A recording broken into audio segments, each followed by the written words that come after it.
Korban bullying yang berbalik jadi pelaku kekerasan fatal. Bagaimana hukum menyikapi tragedi ini?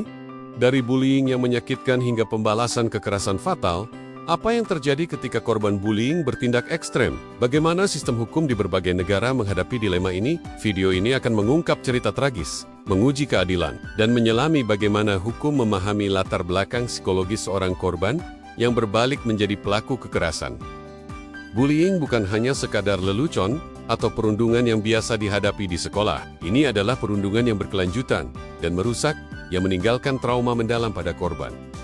Namun, bagaimana jika seorang korban bullying akhirnya melakukan pembalasan dengan kekerasan fatal? Apa yang harus dipertimbangkan oleh sistem hukum dalam situasi seperti ini? Video ini akan menyelami dilema tersebut. Noel Esteves adalah seorang remaja 14 tahun yang mengalami bullying selama berbulan-bulan. Akhirnya, dalam keadaan terdesak, ia membalas dengan menusukkan pisau ke tubuh si pelaku bullying. Walaupun ia didakwa dengan pembunuhan, pengadilan menurunkan dakwaan tersebut menjadi manslaughter karena ada pengakuan tentang provokasi yang dialaminya. Namun, meskipun sejarah bullying yang dialaminya menjadi pertimbangan, Noel tetap dihukum atas perbuatannya. Di Amerika Serikat, meskipun ada pengakuan terhadap latar belakang bullying yang dialami korban, sistem hukum tetap berfokus pada pertanggungjawaban pelaku. Namun, ada juga ketegangan dalam sistem hukum yang mencoba menemukan keseimbangan antara pembelaan diri yang sah dan tanggung jawab atas tindakan kekerasan. Beberapa negara mengakui dampak trauma dalam memperingan hukuman. Abel Cedeno adalah seorang remaja yang merasa terancam dan dihina secara fisik serta emosional di sekolah karena orientasi seksualnya. Setelah diserang oleh beberapa siswa, Abel membalas dengan menusukkan pisau. Meskipun pengadilan mengakui bahwa Abel bertindak di bawah tekanan emosional, ia tetap dijatuhi hukuman 14 tahun penjara. Ini menunjukkan bagaimana sistem hukum tetap memandang tindak kekerasan sebagai kejahatan yang serius. Devan Selvi adalah seorang remaja yang menjadi korban bullying selama beberapa minggu. Pada Ekornia, pelaku kekerasan lainnya yang juga remaja membunuh Devan setelah sebuah perkelahian di sekolah. Namun, di Kanada, pelaku diadili sebagai remaja dan diberikan hukuman yang lebih ringan, yaitu penahanan selama 4 tahun, menekankan pentingnya rehabilitasi dibandingkan penghukuman yang berat.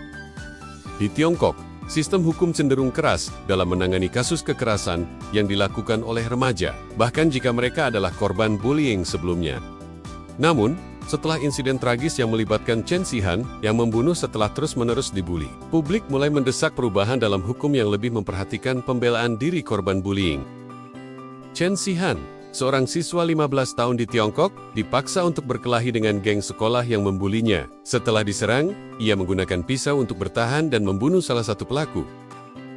Di pengadilan, meskipun ia mengklaim bertindak untuk membela diri, hukum Tiongkok tetap memberikan vonis yang keras, meskipun ada pengakuan tentang provokasi yang diterimanya. Di Indonesia, kasus terbaru terjadi di Mamuju, Sulawesi Barat, di mana seorang pelajar SMK bernama HK membunuh temannya setelah terus-menerus dibully. Meskipun banyak yang mengira motifnya terkait dengan masalah asmara, penyelidikan mengungkap bahwa bullying adalah penyebab utama dari tindakan kekerasan tersebut. Di Indonesia, meskipun korban bullying yang berbalik menjadi pelaku kekerasan, hukum kita tidak memberikan kelonggaran atas dasar provokasi. Korban yang melakukan kekerasan tetap dipandang sebagai pelaku kejahatan tanpa mempertimbangkan trauma atau tekanan yang mereka alami. Korban bullying yang bunuh diri sering mendapat simpati publik dan perhatian, tetapi mereka yang membalas dengan kekerasan justru diperlakukan sebagai pelaku kejahatan. Mengapa sistem hukum cenderung lebih memihak pada korban yang tidak dapat bertahan daripada mereka yang berusaha melawan dengan cara ekstrem? Beberapa negara mulai melihat pentingnya memasukkan konteks bullying sebagai faktor yang meringankan hukuman dalam kasus kekerasan remaja. Namun, perubahan ini masih terbatas dan perlu waktu agar dapat diterima dan diimplementasikan secara global. Korban bullying yang akhirnya menjadi pelaku kekerasan membutuhkan lebih dari sekadar hukuman. Mereka membutuhkan rehabilitasi psikologis untuk memulihkan trauma yang dialami. Program rehabilitasi ini penting untuk mengurangi kemungkinan mereka melakukan kekerasan lagi di masa depan. Kasus ini memerlukan pendekatan multidisiplin, menggabungkan ilmu psikologi, peraturan hukum, serta pendekatan pendidikan untuk menciptakan solusi yang lebih adil. Dengan memahami konteks psikologis dan sosial korban, kita bisa lebih memahami mengapa mereka bertindak demikian dan memberikan penanganan yang lebih tepat. Sekolah memegang peran penting dalam mencegah bullying dan harus memastikan bahwa setiap laporan bullying ditangani dengan serius. Sayangnya, banyak sekolah yang gagal melindungi korban bullying sebelum kejadian kekerasan terjadi. Kejadian-kejadian ini menyoroti perlunya sistem yang lebih proaktif. Kasus bullying fatal menunjukkan kompleksitas masalah. Hukum harus bisa melihat korban sebagai individu yang perlu dilindungi, bukan hanya dihukum. Kita perlu pendekatan yang adil, menyeluruh, dan humanis dalam menangani kasus-kasus seperti ini, agar tragedi serupa bisa kita hindari. Mari kita buat dunia yang lebih aman dan empati, dengan melindungi mereka yang menjadi korban bullying. Bergabunglah dengan gerakan anti-bullying, dan mulai mendukung perubahan hari ini.